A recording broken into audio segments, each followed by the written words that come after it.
Nuestra invitada de hoy, Gabriela Castellanos Llanos, es PhD en Análisis del Discurso de la Universidad de Florida, con estudios en Teología de la Universidad de Notre Dame en Indiana, también en Filosofía y Francés. Desde 1972 ha enseñado Literatura y Lingüística en la Universidad del Valle. Actualmente se desempeña como profesora del doctorado en Humanidades y como investigadora del Centro de Estudios de Género, Mujer y Sociedad, de la cual es cofundadora. Ha escrito 14 libros y ha recibido múltiples distinciones en diferentes países, reconocimientos que la ubican como una de las mujeres más importantes del Valle del Cauca. Esto y mucho más aquí en el Ágora, un lugar de encuentro. Muy buenas tardes, amigas y amigos. Bienvenidos a su programa El Ágora. Gabriela Castellanos y su libro Fuera de Serie. Gabriela, es para nosotros un gran gusto tenerle en nuestro programa, sobre todo para hablar no de género necesariamente, pero de su libro que usted acaba de publicar. Bienvenida. Gracias, Ángela. Tengo mucho placer estar aquí. Un honor. Gabriela, pues usted se ha dedicado gran parte de su vida a lo que tiene que ver con la docencia, con lo que ha sido, digamos, la creación de la facultad o de la cátedra de género dentro de la Universidad del Valle, pero ahora usted ha escrito un libro que tiene que ver con la vida de su suegra. Cuéntenos por qué decidió usted hacer esto. Bueno, el libro se llama Fuera de Serie, Días y Luchas de una caleña de clase obrera. Está basado en la vida de mi suegra, Lastenia Hurtado de Valencia, y es a la vez una historia de Cali vista desde la perspectiva de una mujer de clase obrera, como lo era mi suegra, aunque ahora dicen que ya se debe hablar más bien de sectores populares que de clase obrera.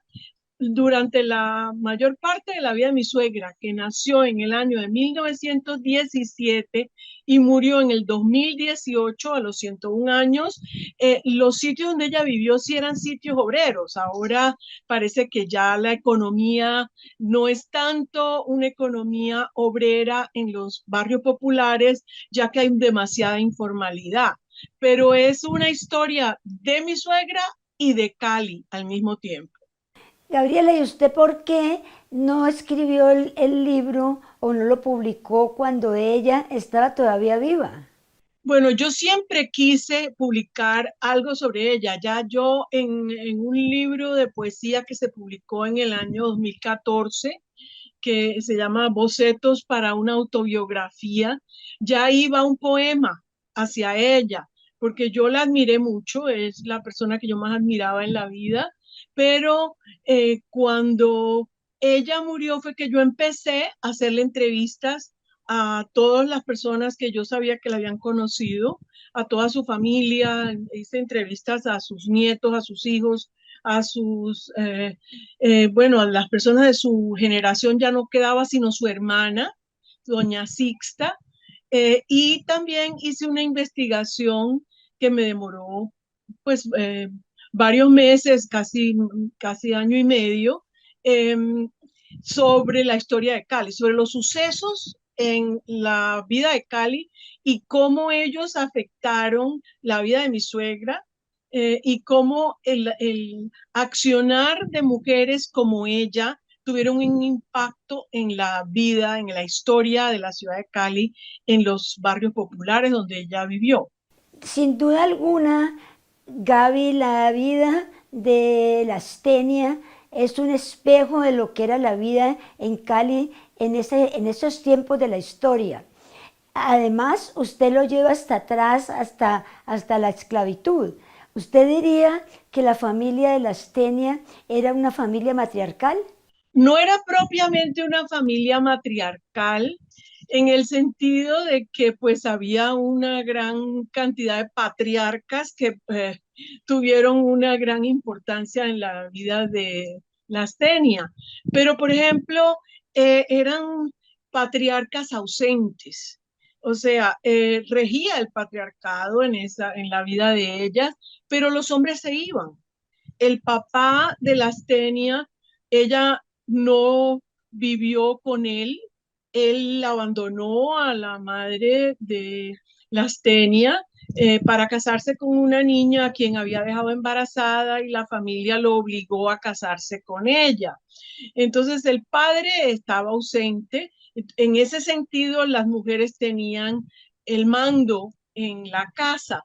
¿Ya? Eran mujeres muy fuertes y tenían que tomar el mando porque los hombres se iban, que los hombres las abandonaban, en el sentido de que el padre de Lastenia se tuvo que casar con una niña a quien dejó embarazada por presión de la familia de esa persona. Entonces abandonó a sus dos hijas, a Lastenia y a su hermana, nunca se ocupó de ellas, entonces todo el afán de la vida de la mamá de mi suegra, doña María, era lograr de una forma con mucho esfuerzo sostener a sus hijas, con la ayuda también de sus hermanas y de sus sobrinos, pero era una vida donde regía evidentemente los hombres y el patriarcado, ¿no? Pero eran patriarcas ausentes. Podríamos decir entonces, Gaby, que tu vida, digamos, tu docencia en la parte de género fue influenciada mucho por la vida de tu suegra, también dedicarte a, sobre todo, a lo que fue la investigación sobre las mujeres. Sí, bueno, yo toda la vida creo que estaba destinada a ser feminista por mi propia historia personal, pero pues las tenía influyó mucho en mí. Carmiña Navia, que es una compañera del Centro de Estudios de Género de la Universidad del Valle, con quien he trabajado estrechamente muchos años, me dijo que la historia mía con las Tenia era parecida a la historia de Ruth con su suegra. ¿Sí? En el libro de Ruth en la Biblia, en el Antiguo Testamento, narra la historia de una mujer que venía de afuera, no era israelita, pero se casa y su suegra se convierte en el personaje más importante para ella y la hace volverse israelita. A mí mi suegra me hizo volver más caleña aún de lo que ya era por influencia de mi marido y por mi vida aquí durante tantos años, ¿no?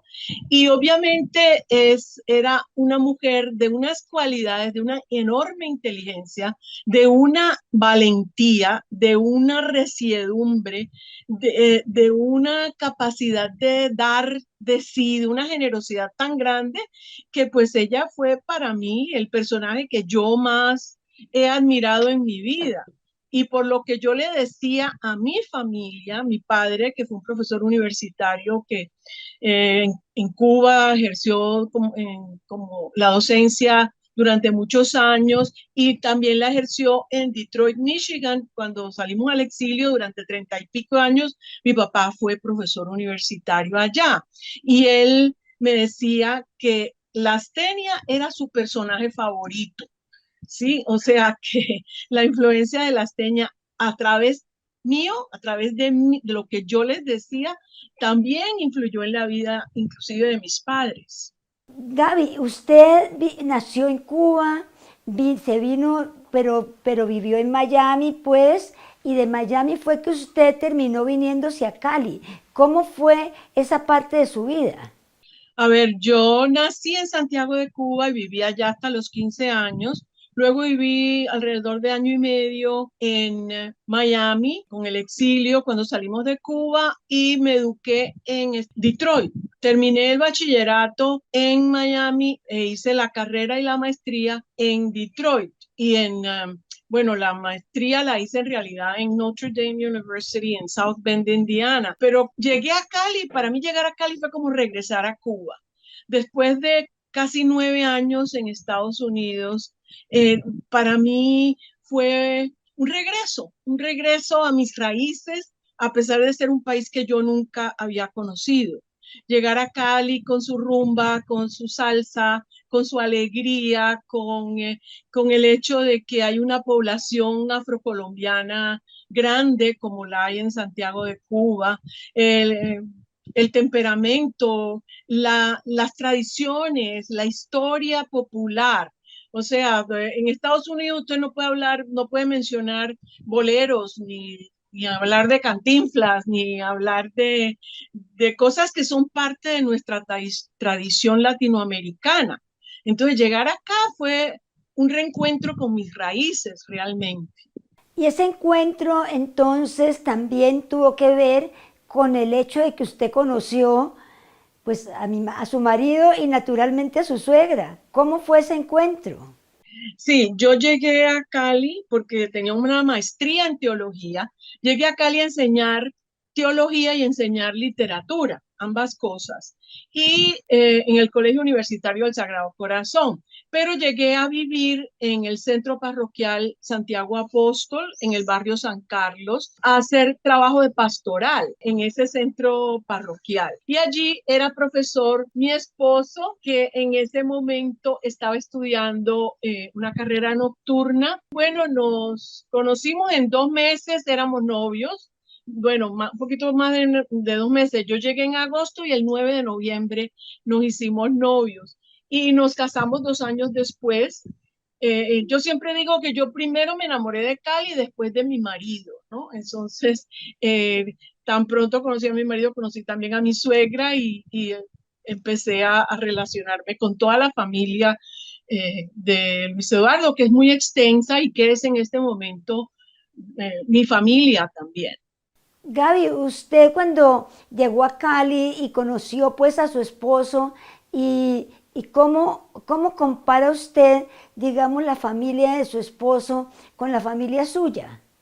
Bueno, mi familia es una familia de clase media, media, podamos decir, mi mamá era profesional, mi papá también, ambos eran profesores, mi mamá era profesora universitaria, todas sus hermanas también eran profesionales, era una familia capa media, ¿no? Media, media, digamos. La familia de Luis Eduardo es de origen obrero, sin embargo, gracias a la tenacidad de doña Lastenia, todos los nietos de ella son profesionales. Mi esposo se hizo profesional y mi cuñado, por ejemplo, logró tener también una maestría en administración de empresas. Realmente esto se logra en gran parte gracias a la tenacidad de Lastenia. Ella fue la que los impulsó y les hizo ver que tenían que estudiar y que tenían que buscar una vida mejor y pues en medio de grandes problemas, grandes escollos, perdió la casa por darle un préstamo a un primo, hipotecó la casa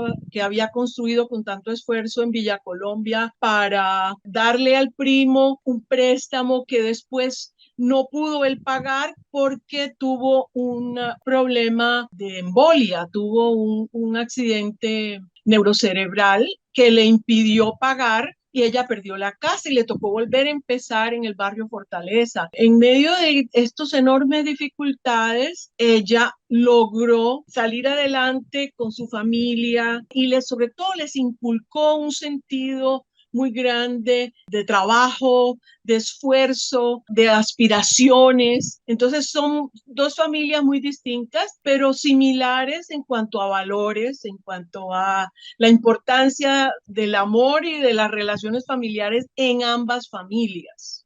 Gaby, y digamos, en ese caso de su suegra y de su esposo, el esposo de su suegra o el papá de su esposo, ¿él qué hacía?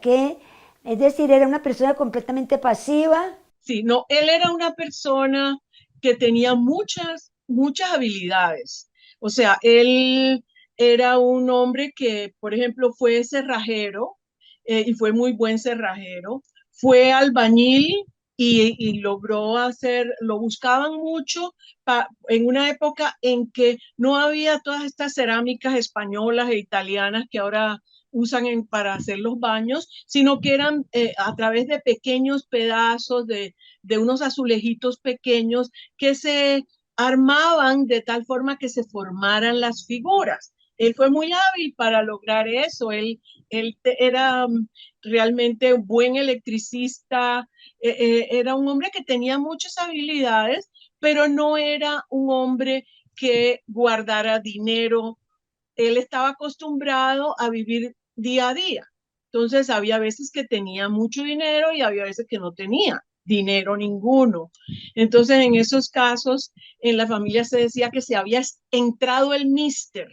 Entrarse el mister quiere decir que no había en la cocina ninguna hornilla prendida, no había nada que meterle a la olla y las tenía, suplía esos problemas con el trabajo propio. Hacía unas panelitas dulces constantemente, hacía macetas, hacía tamales, hacía manjar blanco con una olla de cobre enorme que heredó de su madre. Ella hacía un manjar blanco exquisito, sabía hacer las mejores empanadas que yo he probado en mi vida, hacía champús, hacía masato de arroz y todo esto era para poderlo vender y para poder suplir las necesidades de la casa, ¿no? Y así fue como ella logró educar a sus 5 hijos y a un hijo de su esposo que había tenido antes del matrimonio con ella, ¿no?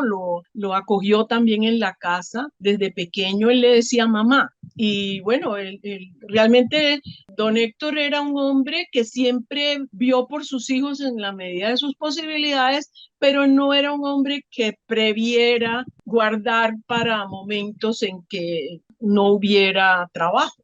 ¿Y ella terminó casada con él todo el tiempo, toda la vida? Todo el tiempo hasta que él murió. Él murió en el año de 1986 y ella vivió todo el tiempo con él.